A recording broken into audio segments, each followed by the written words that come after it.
Washington State. The Little Minister by J. M. Barrie. Chapter 11 tells in a whisper of man's fall during the curling season. No snow could be seen in Thrums by the beginning of the year, though clods of it lay in Waster Lunny's fields, where his hens wandered all day as if looking for something they had dropped. A black frost had set in, and one walking on the glen road could imagine that through the cracks in it he saw a loch glistening. From my door I could hear the roar of curling stones at Rashie Bog, which is almost 4 miles nearer Thrums. On the day I am recalling, I see that I only made one entry in my diary. At last bought Waster Lunny's bantams. Well do I remember the transaction, and no wonder, for I had all but bought the bantams every day for a 6 months. About noon the doctor's dog-cart was observed by all the tenements standing at the Auld Licht manse. The various surmises were wrong. Margaret had not been suddenly taken ill. Jean had not swallowed a darning needle. The minister had not walked out at his study window in a moment of sublime thought. Gavin stepped into the dog-cart, which at once drove off in the direction of Rashie Bog. But equally in error were those who said that the doctor was making a curler of him. There was, however, ground for gossip, for Thrums folk seldom called in a doctor until it was too late to cure them, and McQueen was not the man to pay social visits. Of his skill we knew fearsome stories, as that by looking at Archie Allardyce, who had come to broken bones on a ladder, he discovered which rung Archie fell from. When he entered a stuffy room, he would poke his staff through the window to let in fresh air, and then fling down a shilling to pay for the breakage. He was deaf in the right ear, and therefore usually took the left side of prosy people, thus, as he explained, making a blessing of an affliction. "A pity I don't hear better," I have heard him say. "Not at all. If my misfortune, as you call it, were to be removed, you can't conceive how I should miss my deaf ear." He was a fine fellow, though brusque, and I never saw him without his pipe until 2 days before we buried him, which was 25 years ago come Martinmas. "We're all quite weel," Jean said apprehensively, as she answered his knock on the manse door, and she tried to be pleasant too, for well she knew that if a doctor willed it she could have a fever in 5 minutes. "Ay, Jean, I'll soon alter that," he replied ferociously. "Is the master in?" "He's at his sarmon," Jean said with importance. To interrupt the minister at such a moment seemed sacrilege to her, for her upbringing had been good. Her mother had once fainted in church, but though the family's distress was great, they neither bore her out nor signed to the kirk officer to bring water. They propped her up in the pew in a respectful attitude, joining in the singing meanwhile, and she recovered in time to look up 2 Chronicles 21 and 7. "Tell him I want to speak to him at the door," said the doctor fiercely, "or I'll bleed you this minute." McQueen would not enter because his horse might have seized the opportunity to return stablewards. At the houses where it was accustomed to stop, it drew up of its own accord, knowing where the doctor's cases were, as well as himself, but it resented new patients. "You like misery, I think, Mr. Dishart," McQueen said when Gavin came to him. "At least I am always finding you in the thick of it, and that is why I am here now. I have a rare job for you if you'll jump into the machine. You know Nanny Webster, who lives on the edge of Windyghoul?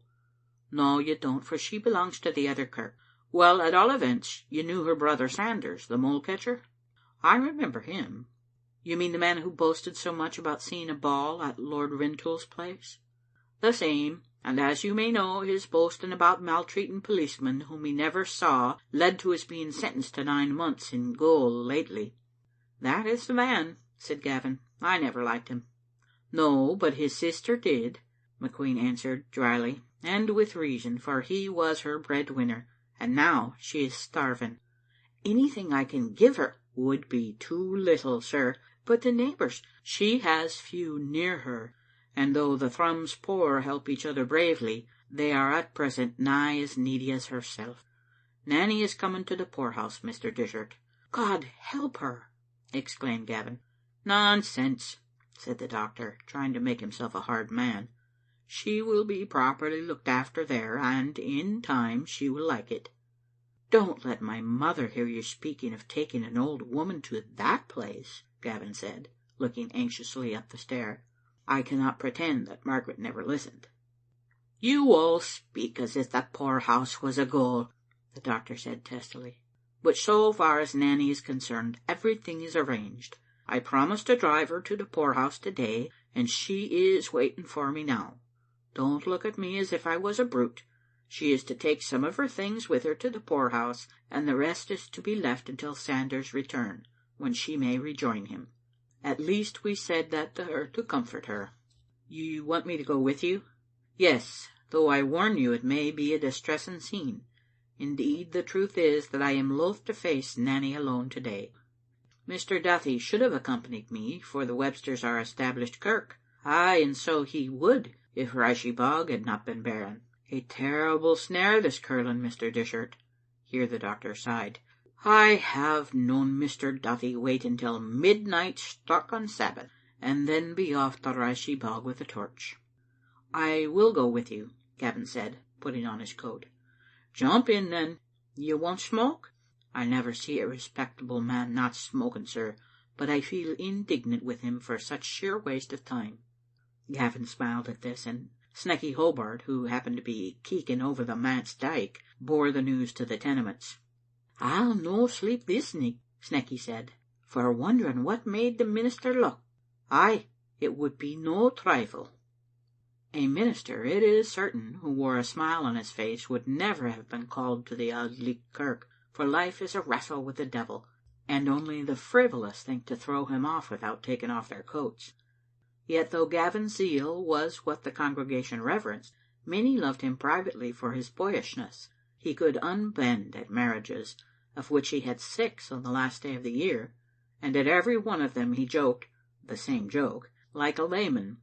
Some did not approve of his playing at the teetotum for 10 minutes with Kitty Dundas's invalid son, but the way Kitty boasted about it would have disgusted anybody. At the present day there are probably a score of Gavins in Thrums, all called after the little minister, and there is one Gavinia whom he hesitated to christen. He made humorous remarks, the same remark, about all these children, and his smile as he patted their heads was for thinking over when one's work was done for the day. The doctor's horse clattered up the back wind noisily, as if a minister behind made no difference to it. Instead of climbing the Roods, however, the nearest way to Nanny's, it went westward, which Gavin in a reverie did not notice. The truth must be told. The Egyptian was in his head. "Have I fallen deaf in the left ear too?" said the doctor. "I see your lips moving, but I don't catch a syllable." Gavin started, coloured, and flung the gypsy out of the trap. "Why are we not going up the Roods?" he asked. "Well," said the doctor slowly, "at the top of the Roods there is a stance for circuses, and this old beast of mine won't pass it. You know, unless you're behind in the clashes and clavers of Thrums, that I bought her from the manager of a travelling show.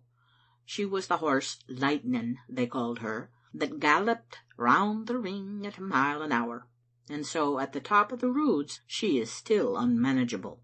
She once dragged me to the scene of her former triumphs, and went revolving around it, dragging the machine after her." "If you had not explained that," said Gavin, "I might have thought that you wanted to pass by Rashie Bog." The doctor indeed was already standing up to catch a first glimpse of the curlers. "Well," he admitted, "I might have managed to pass the circus ring, though what I have told you is true. However, I have not come this way merely to see how the match is going. I want to shame Mr. Duthie for neglecting his duty. It will help me to do mine, for the Lord knows I am finding it hard, with the music of those stones in my ears." "I never saw it played before," Gavin said, standing up in his turn. "What a din they make. McQueen, I believe they're fighting." No," said the excited doctor. "They're just a bit daft.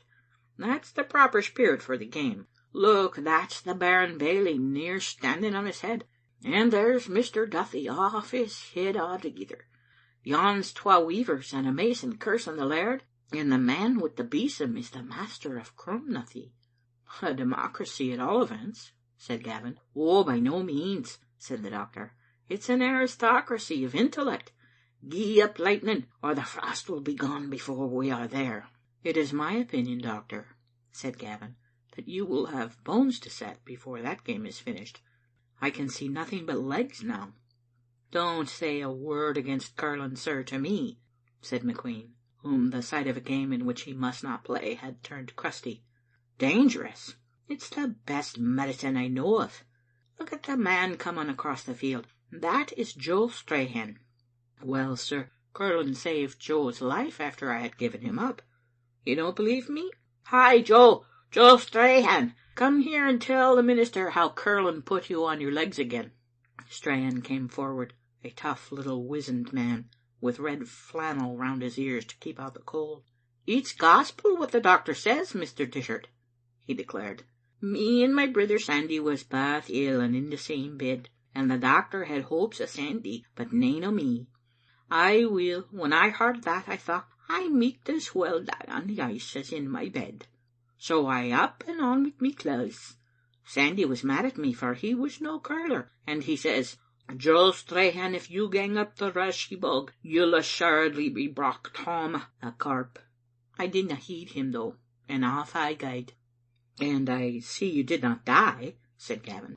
"Not me," answered the fish cager with a grin. "Na, but the joke it is, it was Sandy that died." "Not the joke, Joe," corrected the doctor. "The moral." "Ay, the moral. I'm aye forgetting the word." McQueen, enjoying Gavin's discomfiture, turned lightning down the Rashie road, which would be impassable as soon as the thaw came. In summer, Rashie Bog is several fields in which a cart does not sink unless it stands still, but in winter it is a loch with here and there a spring where dead men are said to lie. There are no rushes at its east end, and here the dog cart drew up near the curlers, a crowd of men dancing, screaming, shaking their fists and sweeping, while 100 onlookers got in their way, gesticulating and advising. "Hold me tight," the doctor whispered to Gavin, "or I'll be leaving you to drive Nanny to the poorhouse by yourself." He had no sooner said this than he tried to jump out of the trap. "You dunnert fule, John Robbie," he shouted to a player. "Super up, man, super up. No, dinna, leave her alone.